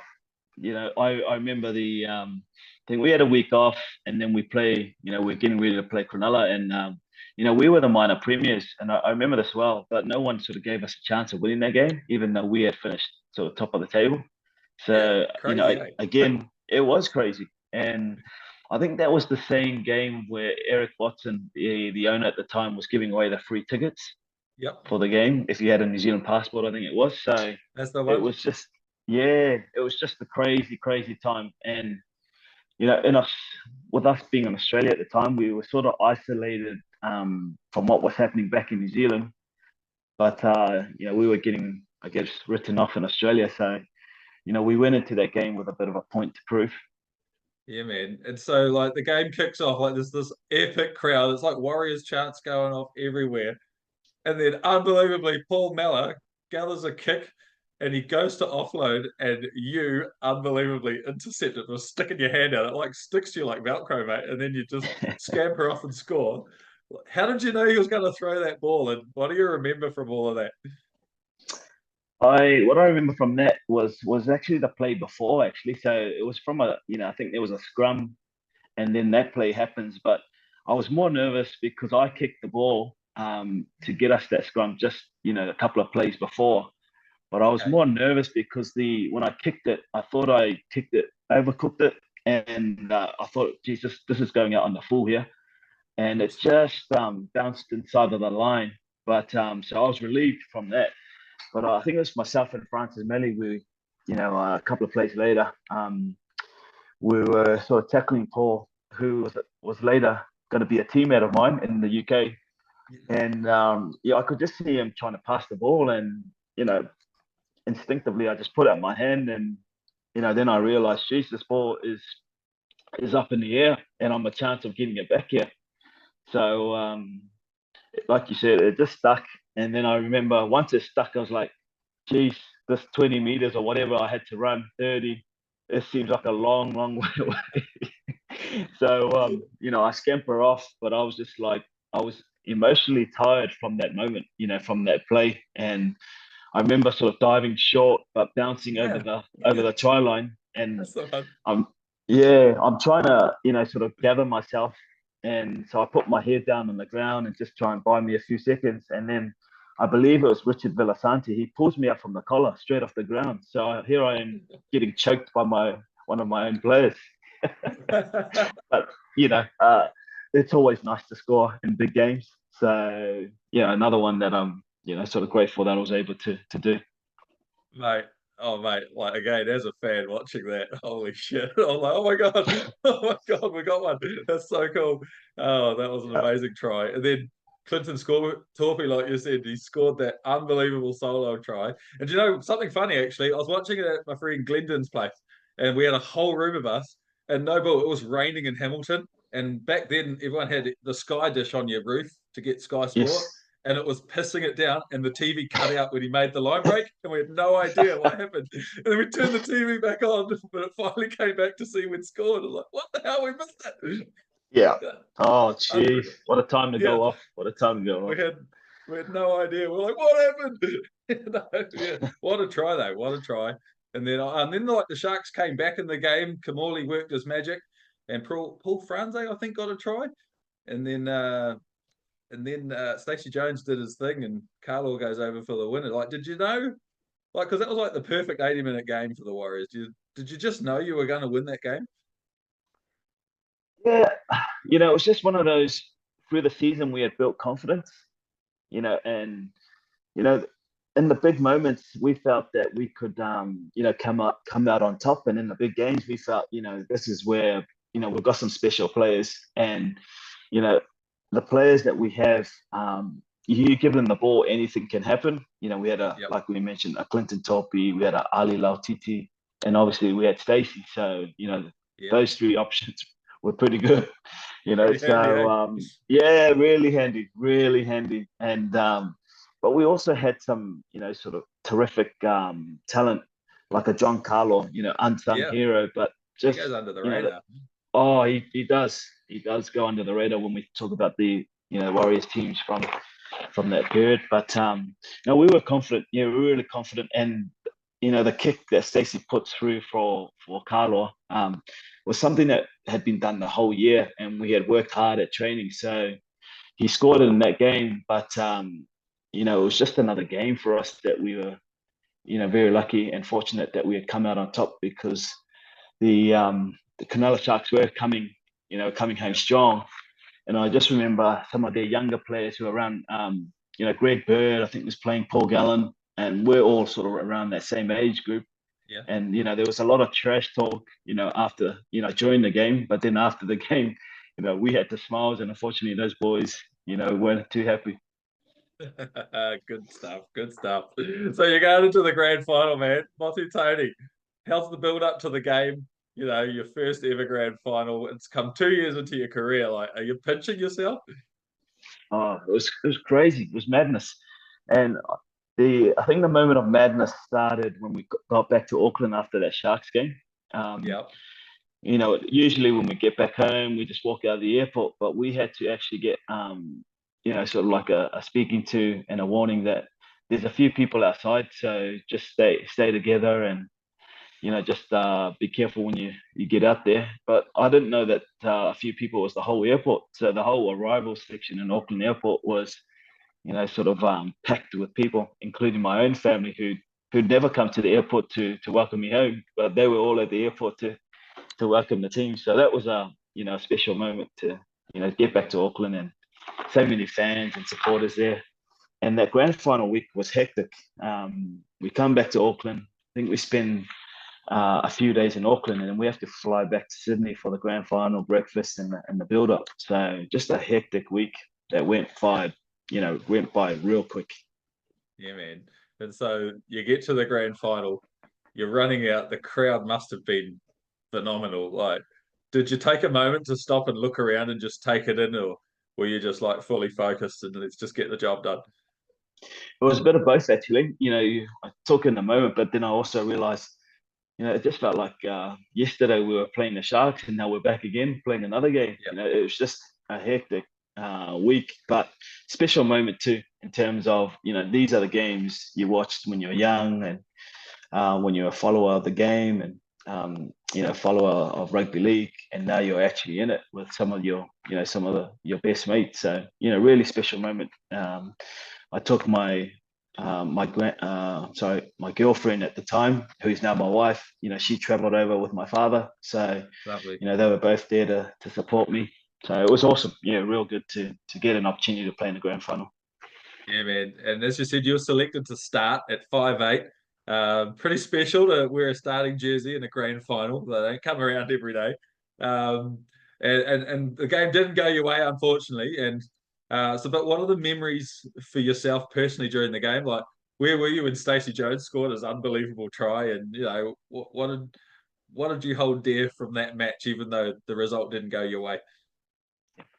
That Stacey try was just special, and here I am. I think I was about 20 meters behind Stacey, just cheering him on, because, that try was, he had no right to get anywhere near that try line or get over that try line, but he did. But it was just a real tough battle. I remember that, they scored first, and then, Stacey pulled off that amazing try, and the game was in the Yeah. balance for a long, long time. But in the end, they just had too much class and experience, and people forget they were in the grand final 2 years earlier and got beaten by a Broncos side. So Yep. they had the experience, and they had some talent as well, and they got the result. But it was still an amazing achievement for us to be actually in that game. Oh, mate, as a fan, I don't think I've ever been so excited. It was crazy to think the Warriors were in a grand final because they hadn't done that well at all over the last, 5, 6 years, bar 2001. And it just like sort of happened so quickly. They go from Yeah. on their knees as a club to wow, in the grand final. It was super special. I think the countries was just so happy. Like everyone was so excited to think the Warriors Yeah. were a chance at winning the premiership, and with a great chance because you're a damn good side. You guys were so good. Yeah, we were. Yeah, we had a really good side. It was just, the Roosters had some pretty special players in that side too. Yeah, So, when you look at the Morleys, the Fitzgibbons, the Fittlers, Craig Wing. yeah, So, yeah, really special side. But, we sort of dusted ourselves off, and we were looking forward to the following year. yeah. So we thought you probably might go one better the next year, but in '03 was a very good season as well, finishing sixth on the ladder. Were there any moments of that season that stood out for you before you got to the playoffs? I think, that year we, and the premiers, Penrith that year, we sort of had the wood on them 2001, 2002. And I remember we played Penrith. We played them in Chicago, actually, from memory, Okay, in a preseason game. And, they were different. They felt different in terms of they weren't the easy beats from the couple of years prior, but no, they were like, they were very similar to us in a way in terms of they were quite young, but also had some good professionals. So what I recall is that Penrith were a different team that year, and we've gone from beating them comfortably to having some really good games, and them actually sort of having the wood on us that year. And but we still managed to rack up the wins. We didn't finish as high as the previous year, but we were confident because we were a lot younger in 2003. We had yeah, Brent Webb, starting Yep. at fullback. Sione Famuina had really come into his own. So we were younger because we had lost Campo. Ivan had left to return back to Australia. So we were younger. And if I be honest, I thought 2003 was the year. I thought we were better in 2003 than we were the previous year, just for Interesting. experience and also just some of the talent that was coming through. Yeah, man. So you did return to the finals again. You finished in sixth place. Was it hard to get up like mentally after 2002? No, it wasn't. If anything, it probably gave us, you know, a bit of unfinished business sort of Yep. mindset. That we sort of got to a grand final. We could have played better, but now we know what it's all about, and let's try and get there again. But I think the other thing that helped the 2003 side was that there were some players in that side who didn't get a look in the grand final side. So Okay. we had Sione Famuina wasn't a part of that squad in terms of the match day squad. Vinny Anderson, Henry Fa'afili. So Yep. we Brent Webb. So we had some players who were really good players, but just weren't around the match day squad in the O2 grand final, and they were hungry the following year because they wanted to sort of get to the grand final again and sort of be a part of it. So I remember us sort of being quite hungry heading into the O3 season. Absolutely, man. And you definitely showed how hungry you were going into the finals. You're taking on the Bulldogs and you're coming from sixth place on the ladder and you guys absolutely pumped them. Francis Melly picks up 5 tries, first player to ever do it in a finals match. Brent Webb gets a double and you gave him a downright hiding. How special was that?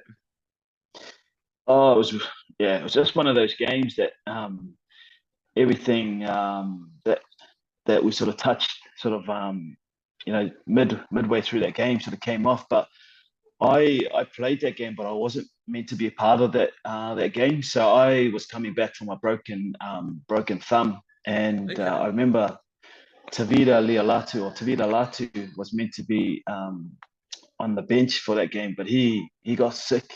Tavita got sick, so I was traveling in 18th man, and I hadn't played for a couple of months.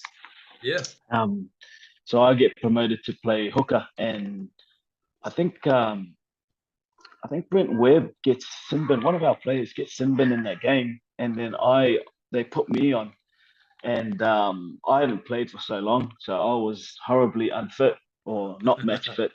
But the game sort of changed momentum. I had a few opportunities that sort of changed the flow of the game, and then got us sort of up and running again. But I remember I only played like 20 minutes, but I managed to get over the try line, and I Yeah, was man. buggered as. But my 20 or 25 minutes, whatever it was, I was that buggered that I came off and didn't go back on. But the job had been done, and the game had been won, and we were going through to the following week of the finals. Yeah, man. You took on the Raiders. One of the great gripping matches. You guys went down early, like 10-0. What's the chat behind the post when you're down 10-0 and you're in a playoff match with sudden death? What's going through the team? It was still, like when you got Stacey in your team, you always feel like you're a chance, but there's also a level of calmness, when Stacey's in your team because uh, having had the pleasure of playing outside Stacey for a few games, Stacey could in the heat of the battle, Stacey could be having a chat like this, like we are having a chat, Dave. He could be Yep. speaking to you just like we are, and all hell is breaking loose around you, but he's just speaking to you like this. That's how calm and collected and measured he is. Okay. Um, so that's why he brought so much calmness and control to a team. He's just one of those guys who doesn't get flustered and really unselfish. He's an unselfish superstar too at the same time. Um, Yep. so the boys, yeah, they're down 10-0, but still, still confident and still feel like they can do the job. Yeah, man. I remember one of the tries. I remember Logan Swan got one. I can't off the top of my head remember who got the others, but then it's 16 all. And like watching it on the edge of the couch, we were all going crazy. And then Stacey Jones slots a field goal, and it's the Warriors by a point. Ray Warren said, the commentators, the Warriors by a point. And unbelievable, we got home. What a game. Like, how relieving was it that Stacey kicked that over? Yeah, Stacey was just doing some amazing things that year. So, once we got back to 16 all, we knew that our main man was going to come through for us. He was just, yeah, he's just that guy, who pulls out these sort of moments. So we were expecting it, and it's easy for us to say. He's the one that's got to actually execute and get it over. But if you do want a guy in your team that can get you the win or pull you out of trouble, he's that guy. Yeah, man, he's unbelievable. Actually, that just reminds me. I want to quickly ask you: were you in the match against the Rabbitohs where it went to the first ever Golden Point match, and Stacey Jones kicks that ridiculous field goal, and you guys came from like 30-6 down or something, like that? It was crazy. You guys just went on this massive run of tries, basically led to the field tries. It was crazy stuff. I think I was, and I think I scored in that. So I think if that's the game where Yafika Paliasina makes a Yep, off that big kickoff, bust. yeah, Yep, that yes, one. yes, yeah. So I actually played in that game, and again, you have certain things you remember the game. So obviously, I scored a try. I think it was Vinny Anderson makes a break, gives it to Henry Fafili, and That's right. Daniel Anderson. Yeah, Daniel Anderson was always pushing support play. Every Yep. all the halves and the fullback, you've got to be supporting you. And he would say, you just stand in the middle of the field and you just run up and down that little strip when play, when you've got the ball. And Yep. so I remember scoring that, but I also remember David Falongo sort of giving me a palm in the face in that game. So he wasn't the first one and only one, but I just remember because he's a friend of mine, and I just remember him, sort of making me look pretty silly. But again, like we discussed, I'm glad we were able to come through with some of the talent that we had in that team. That was such a good win because you guys were down and then you caught up, but then they bloody scored. And Yeah. and then you guys got one more to tie it up, go extra time. I'll never forget Afeta Paliacina's run and then offload to Torpy, who scored the try. That was what a game. That was so good. Yeah. No, geez, if we probably weren't good for people's healths because No. we would make you pretty happy, but then probably in the same game we could put you close to collapsing somewhere. So No. that was the Warriors teams that I was fortunate to be a part of. Thanks for that. I think you aged me about 20 years. Yeah. It was unbelievable, eh? Oh, Yeah. me and my mate Greg were always like, I can't go another season watching this. It's Oh, tough it's on the crazy. body. Oh, mate. So let's fast forward back to the semi-final. You're taking on the Panthers. Paul Fatuena's team. We had him on last week. Great man, and yeah, it just seemed like they always had the wood on you during that match. It was a tough one to watch. It was, yeah, it was. And we had our chances, in that game. So um, the Bulldogs game, I managed to sort of get on the bench, and then I, was part of the bench for that Canberra game, and then fortunate to be a part of the team again. So I held my spot, and I spent a lot of the game on the bench just waiting for my moment. But we had our chances, and I've said this to a few people over the years, is that I felt that the '03 team was probably better prepared to win a grand final than we did the previous year.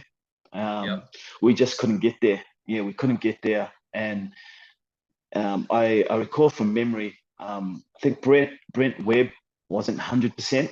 Okay. He had an injury, but he still played, but wasn't 100%. And also Stacey wasn't quite 100%. But Okay. take nothing away from the Panthers at all. They were outstanding. Yeah. And we had our chances to win the game, but those two key guys weren't quite 100%. But the Panthers were tough in terms of they had guys like Reese Wether, Luke Lewis, Yeah. Luke Rooney, I think it was, and then that forward pack who were tough as with Pritis, pulling the strings. Yeah. We just couldn't get past them. Yeah, couldn't get Yeah. past them, and then they go on to win grand final the following week against the Roosters. So yeah, I to get so close, it still annoys me, this year, Yeah, even to this day, sorry, that we get to a grand final and we're one game away from another grand final. yeah. And in a year that I thought we were a better team, I thought, but we couldn't get there. Just couldn't get there, mate. But there was a few shining lights at the end of the season. Richard Villasanti got selected for Australia, which totally deserved, by the way. He was an animal for you guys. He was a beast. But then you got selected to play halfback for the Kiwis and played in one of the most famous wins, in my opinion, because you were such a young side taking Mhm. on a ridiculous Kangaroos team. And you had like Vinny Anderson, Clinton Torpey scoring a hat trick. Anderson, I think, got a double and you're there steering the team around at halfback for a very, very fantastic win. What want to tell us about that game? Yeah, it was I guess we were on the back of the disappointment of I guess of their semi-final result against the Panthers. But that was the year that was my last game for the Warriors. So it was disappointing for me as well. But luckily the Yeah, Kiwis gave us an opportunity to play with the boys again and also play with guys from the other NRL clubs. So I remember that game again when Stacey's not around. Everyone's like, including myself, I'm like, geez, the go-to guy is not here, so we're gonna have yeah. to be pretty good to make up for his loss. But I was pretty excited for a couple of the players. We had Vinny Anderson, who was I believe making his debut Yep. for the Kiwis, and also Thomas Luluwai, who Yeah. He was was also young. making his debut. Yeah, so he Yeah. was on the bench. I started at 7, and it was Sione Famina was at 6. Yep. So we were trying to pull the strings of the team around. But I remember pulling my hammy in that game early in the game. So I was hobbling around with a grade 2 hammy strain. Oh. But but I did it pretty early in the game, and then I think back in those days, you were trying not to use your interchange. So I stayed on the field for quite some time with a bad hamstring, but the result really made it worthwhile because you don't Yep. beat the Aussies too often, and No. that was another win that we had, especially at home as well. Mate, it was fantastic.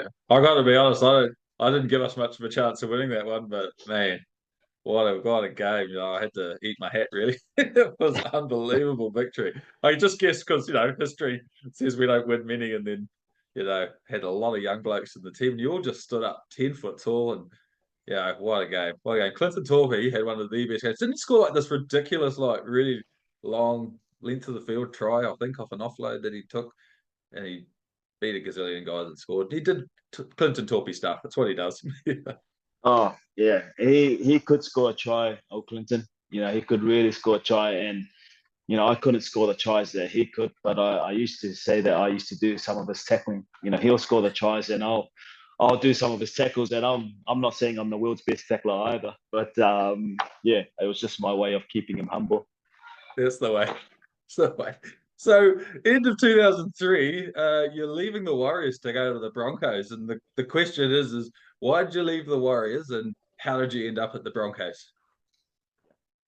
So when I at the end of 2003, I was actually wanting to head to the UK after the grand final season in 2002. So Really? yeah, so and when you're quite young, and I sort of got to a point where I felt like I sort of wanted to leave home. I also had grown up watching the UK Rugby League, the Challenge Cups, so Yes. I wanted to try and get to the UK. But then the Warriors wouldn't let me go, and that was fine. I was best of both worlds really. I was Okay. staying home, but halfway sort of through 2003, the Warriors said that I could go, so Okay. they were letting me leave, and that was disappointing to hear because I sort of thought that that I was going to hang around, and I had another year on my contract to go at the Warriors, but they felt that they could let me go because there were guys sort of coming through, and guys who were there already. Lance, Brent Webb, Thomas was there, so Yep. They certainly had those positions and depth. So the Brisbane opportunity came up, and funny story, I was out running some errands, the phone rings, and it's Wayne Bennett, and he must have known I was going to the UK, Yep. and he says that don't go to the UK just yet, come to Brisbane, and see how you go, and if you don't like it, you'll still end up in the UK. So that's how I ended up going to the Broncos. Really? So just crazy. Yeah, that's how I Good ended up old with the Wayne Bennett. Broncos. He's done it Yeah, again. yeah, Suck yeah. He's you done right it in. again. So yeah, yeah. So yeah, funny story, but that's how that move came about. Okay, so you turn up to Brisbane. There's guys like Darren Lockyer, Gordon Tallis, Petro Civoniceva, Corey Parker, Sam Thaiday, Shane, all these guns. They're all Queensland and Australian reps. How did you feel moving to Australia, changing clubs, and walking in and seeing all these guys? Like, what's going through your mind? Oh, it was just, yeah, those players that you mentioned. It was just crazy, crazy time. And I had grown up, before the Warriors came into play. I followed the Broncos because I was a Right. big Steve Renouf fan. So when they win their premierships in '92 and '93, I'm a Broncos fan. So Right. I get to the Broncos, and there's Gordon Tallis and the players that you mentioned. I'm like, geez, this is surreal. To Yeah. be around these players, and Darren Lockyer too. So yeah, crazy Yeah, time. man. But and we spoke about Wayne, and having Wayne as a coach was, yeah, it was amazing. Yeah, man. So what was he like with you personally, and how did he like coach the team? Did he just keep things really basic and simple for you? Yeah, he did. Yeah, Wayne was always about hard work. Making sure you compete and turning up, to every training, and just giving it your best. But he was also, and well documented, like a really good man manager. So Yep. he was able to get the best out of players, different players too. Like he would treat players in differently, but also in a positive way. He was Yep. doing that so he could get the best out of the players that he had on board. Okay. So you got into the squad for round one. I think it was round one, and you came off the bench against the Warriors, facing your old team. What was that like for you? Like, did you get much stick from the lads on the field? Like, what? How did that all go down for you? Oh, it was when you find out they're going to play your old team first game of the year, you sort of, geez, it's exciting but daunting at the same time. You get an opportunity to get one over your old team, but at the same Yep. time you got to play well because it could be the opposite. But I remember the Warriors just being really big that year. I think they changed the way they were trying to play and prepared over Yeah. preseason. So they were all pretty big, but I remember us at the Broncos being really confident that we would come through stronger at the end of the game because the Warriors were, big boys, and that's what happened. And I recall making a break, and Wairangi Kopu running me down after I made a break, but he was pretty quick for his size, so that's my excuse. Yeah. Oh, so you guys actually did get the win though. I bet you enjoyed that one, getting one over the whole team. It was good. It's always good to beat your old team. And unfortunately, that year, the boys or the Warriors, sort of struggled that year. But Yeah. it was great to play the boys first up and to get a win. Yeah, man. So you played only two more games for the Broncos, I think, and then you cut your time short at the Broncos. And I had a fan question. Steve McCure wants to know, like, what did anything happen at the Broncos? Like, did it just not work out, or what? Why'd you leave sort of so soon into your Broncos career? The um, the third game, I think we were playing Penrith. I ended up getting a knee injury, and Okay. yeah, so I was out of action for a few weeks. But with the UK still being the place that I wanted to get to, there was sort of criteria that I had to fulfill to get to the UK. Okay. So that was the main driver really was trying to make sure that I was able to get to the UK because if the longer I was injured and the more games I missed, I wasn't able to get to the UK, Okay. which was always where I was going to go. So that was pretty much the reason. I had an opportunity to get to the UK with Castleford, and the longer I was out of NRL action, the less likely I would be able to get to the UK because of the strict criteria they had at the time. So um, Hey. yeah, and I was sort of like most Pacifica, players. I had family to support as well. So financially, going to the UK was going to be helpful for me to support my family. So that's how it went because I left the Warriors on a lot more money to go to Brisbane just to see how that was, Yeah. and the I guess financially, when I think about the contract I was on at the Broncos, it wouldn't even be minimum wage in the NRL, today. So Okay. during that time, yeah. So that's pretty much the reason why I went to the UK. Because I always wanted to go to the UK. I needed to fulfill the criteria for overseas players to get there, and Yeah. I had to support my family at the same time. Fair enough, man. So was Wayne Bennett like sweet as all good? You left with his blessing and everything was all nice and like you parted on good terms and everything? Yeah, definitely, and he was supportive. It helps that it didn't really leave them in the lurch because there were some fantastic players there already. There was Carmichael Hunt, Oh Casey yeah. Maguire, Sean Berrigan. So there were players, that could play multiple positions. So Wayne was supportive. Okay. So you go to Castleford. What's the thoughts? Like, so you'd have been quite happy going over to the UK because you always wanted to go, but you've moved countries twice in like half a year. Was that quite a daunting experience going through all of that? It certainly was. It certainly was. Daunting experience because I go to Castleford, who in the UK, they had relegation at the time I went over. So the bottom place Right. club would be out of the Super League. So I go to the UK, and some of the players there, they've got Paul Mellor. They've also got Sean Ryan. Yep. They did have Sean Rudder, who was a really good player and I think he won a premiership with Andrew Johns at Newcastle. So there was some Yes. and Craig Greenhill, who was a tough prop and also Yep. played Origin. So there's some really good players at Castleford. And then by the time I got there, they had lost.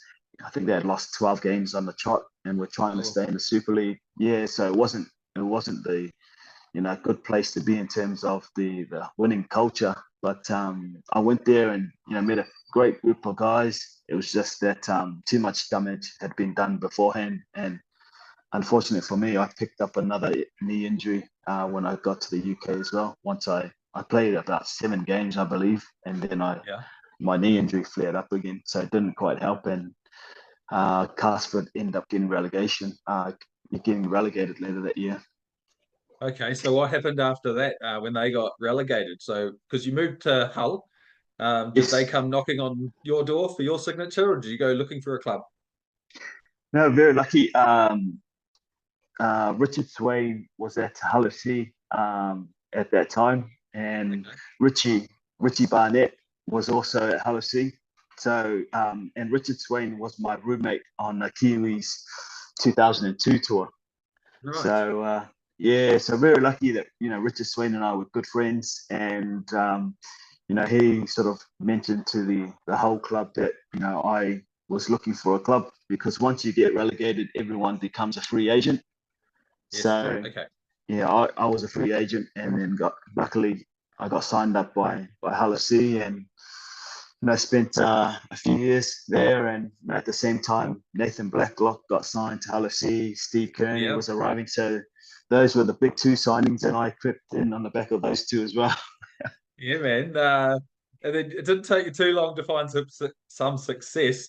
You only went and scored a try in a winning Challenge Cup final, a 25-24 victory, mate.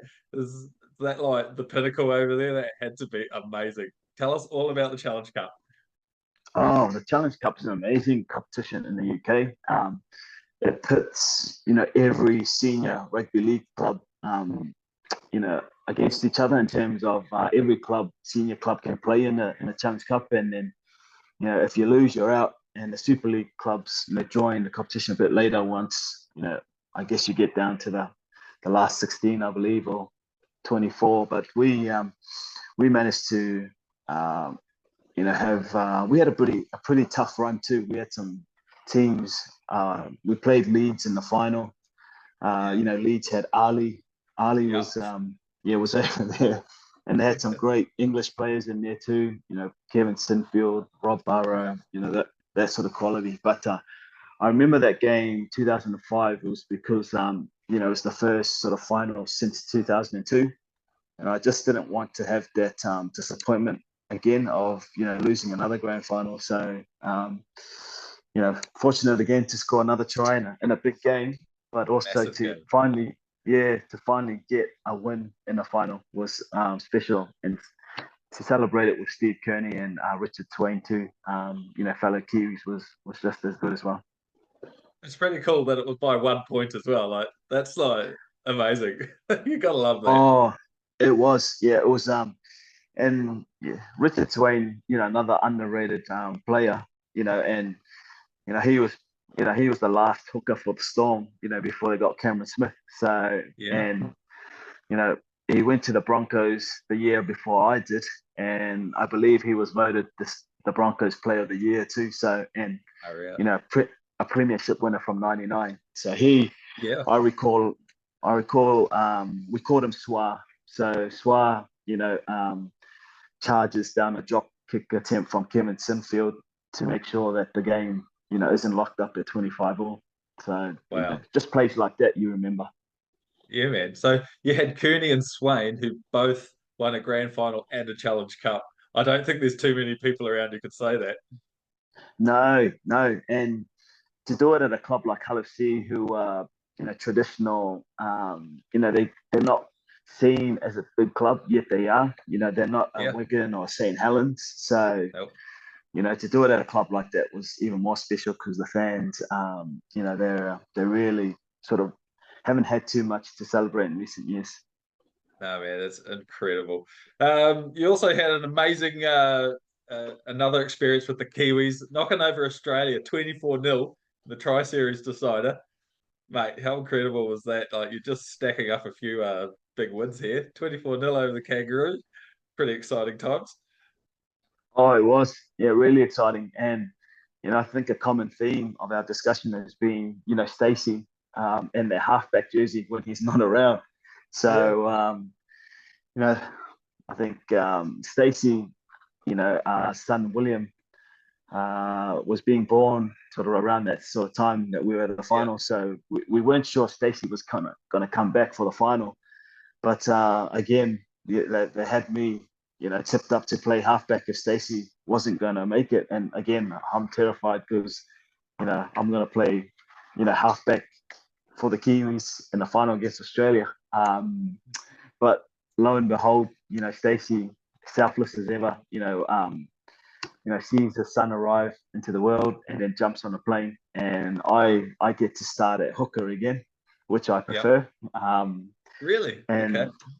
Yeah, I prefer. Well, when you're playing international football, you got the best forwards, don't you? So that's why I say I prefer hooker. Fair play. All right, I'm with you. And you've got one of the best players in Stacey Jones out, sort of outside you. So for me, to get to just watching the clock, I was watching the clock the whole time and just thinking these guys are coming back. The Aussies are going to come back. They always do, and then you get to the 70th minute, they haven't scored. You get to the 75th minute, you're like, I think we're winning. We're going to win this game, So, like even 70th minute, I didn't feel comfortable because I was like, these guys have done it too often where they come back and snatch games. So, what a special moment to win that final, but also to keep them to 0 was pretty awesome. That's amazing. It's not happened. It doesn't happen very often. And like you said, I've watched enough Kiwis and Warriors games in my lifetime to know that 10 minutes to go is not enough. No, not the way we played the game too. She would score 5 tries, and you'll probably score 5 tries as well. So it was, but no, real special. Just to beat the Australians in a big game. Yeah, amazing, mate. the celebrations over here were huge, mate. It was amazing to watch. We loved it. Absolutely loved it.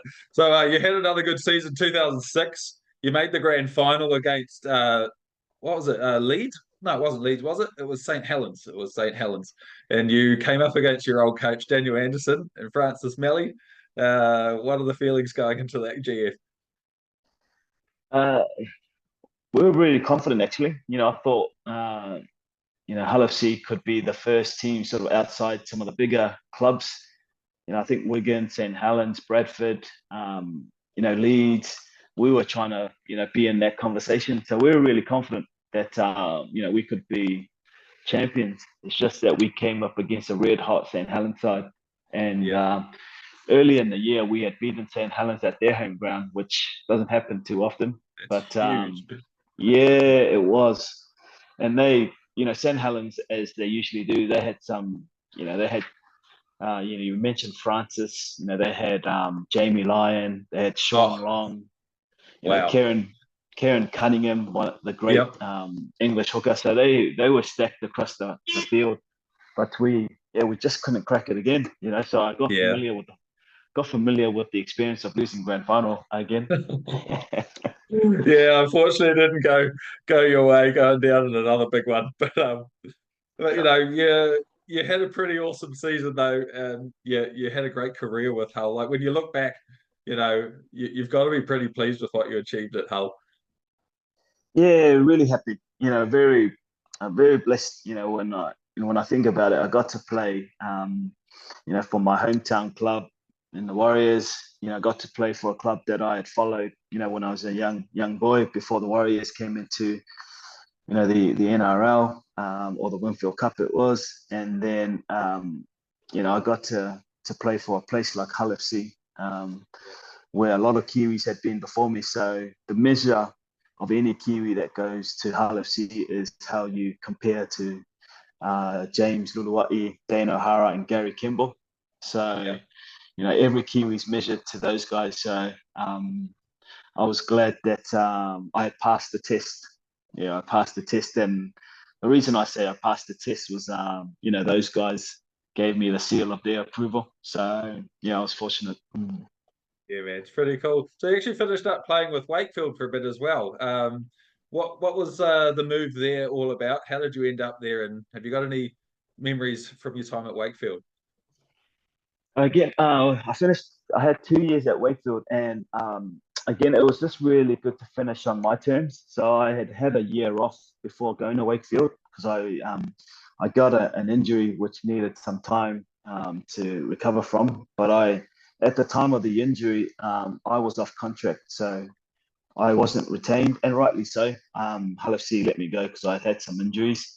So I had a year off, and then I used that time just to get my body right again. And then, I picked up a contract with Wakefield, but it allowed me to reunite with some of my friends from the Warriors. Ali Lautiti, ended up at Wakefield. Like, Vince Mallows was also at the Warriors when I was there. yep. So we got a chance to play with a couple of mates before hanging up the boots. Beautiful, man. Beautiful. So when you did hang up the boots, was it a hard thing to do?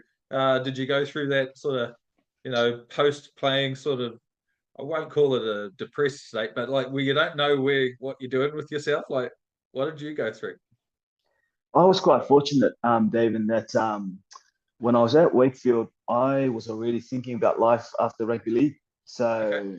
So, because the experience of a year prior where I was out of the game sort of opened my eyes to that. So when I was at Wakefield, I was studying for a Bachelor of Arts degree in communication. And I didn't play too many times I was at Wakefield, but what it did give me was an opportunity to spend some time in the office. So when I wasn't playing or training, I would be in the office just learning about some of the administration roles within a professional rugby league club. So that's what I was able to do. Yeah, it was a wonderful opportunity for me to see how clubs function, behind the scenes and off the field. So Yep. I attended meetings with the sort of marketing and commercial team and had conversations with sort of sponsors and things like that. So it was helped me sort of grow my love for the game, but not in a coaching or playing role. Okay, that set you up nicely. So, what a Yeah, career, mate. I think you've just done amazing things. You've played in a lot of big matches and you've come away with some silverware. That's never a bad thing. So I want to finish with a few fan questions. And Damien Anderson wants to know, what training techniques would you shake your head at today? what training techniques was? Jeez, the Bronco. I'm glad the Bronco wasn't around when we were when we were running around, because there seems to be the standard measure of fitness these days is the Bronco. But I'm so glad that wasn't around when we were still running around. Fair play, fair play. Right, so Sean wants to know, how did you find the Broncos set up in comparison to the Warriors when you arrived? And what was the difference in the pressure and competition in comparison to being at the Warriors? The environment were both the same in terms of there were things that you found in both environments. I think what was different was that the Warriors were very big on skill and conditioning, so they would combine. We would play a lot of games at the Warriors to get you fit, but also build your skill and competitiveness. Yep. Where when I got to the Broncos, we did similar. They did play some games, but their fitness was largely aerobic and running. So there was a lot of running, where the Warriors probably did it the other way. They got their running in with a form of a game to build, obviously your skill, but also that fitness as well. Nice, nice. Okay, so last fan question is Scott James Rushton wants to know, what was your position playing through the grades and where did you see your best position was at NRL level? Oh, geez, that's a hard one. So I played either six or in the centres, coming through the grades. And I I'm just thinking NRL level. I think I played apart from centre. I think I played everywhere else in the back line. Um, Yeah. but I thought that I was a six at NRL, and times were a little bit different. I wasn't a traditional six in terms of the way Daniel Anderson liked the six to play. He Yep. liked the six to be a bit more structured. But I guess when you're playing outside Stacey, you could play whatever you'd like, because he Yeah. just made you look good, or he could correct any faults. But yeah, looking back, probably was more of a six, because the six that when I look at it like a Jerome Luai or Jerome Luai, I probably played in a similar style, but just at an earlier point in time. Yeah, man. I'd almost compare to like Cameron Munster, how he's got more of a roaming, more creative, like off the cuff type of role because he's definitely not your standard six. Yeah, because you're that guy, just see what's eyes up footy. Let's go with that. Yeah, that's right. I don't know what I'm doing, but something will happen. That's the way. I love that. All right, man. I've got a couple of questions for you to finish. So who do you think's going to win the NRL this year in 2024? Well, things aren't traveling too well at the moment, but it's still the boys that play out of Go Media Mount Smart. Yeah, man. That's the way. Go the Warriors. And so, what's your favorite TV show of all time? Oh, jeez. Favorite TV show of all time. Okay, that's a real. It would have to be. You know what? I grew up watching Play School, so I'm an '80s child. So Play School, 80s all the way, man. I'm 84. What year were you born? '81. Yeah, I'm an '81. Okay. All right. We're in the same era. We're good. Yeah. Okay. Last question, man. If you were on death row, what would your final meal be? Oh, my final meal would be there's a Samoan dish called koko leisa. Koko leisa. Okay. So it's like a rice pudding. So that would be my last meal before, I left this world. There you go. I love it, mate. Oh, mate. Thank you so much for giving us your time, man, and going back in the day with me. It's been so awesome. Chatting all those Warriors games from back in the day. Uh, Very good times as a Warriors fan. And also heart-wrenching times as well. Oh, this yes. No, the future looks good for for the Warriors, and to get James Fisher-Harris joining and to add to the talent they've got already. There's some good people at the club, so hopefully good things around the corner. Yeah, man. Oh, thanks again for your time, dude. It's been an absolute privilege. I've really enjoyed this. It's just made my day. So thanks again, man. All good, David. Good to chat and connect, mate.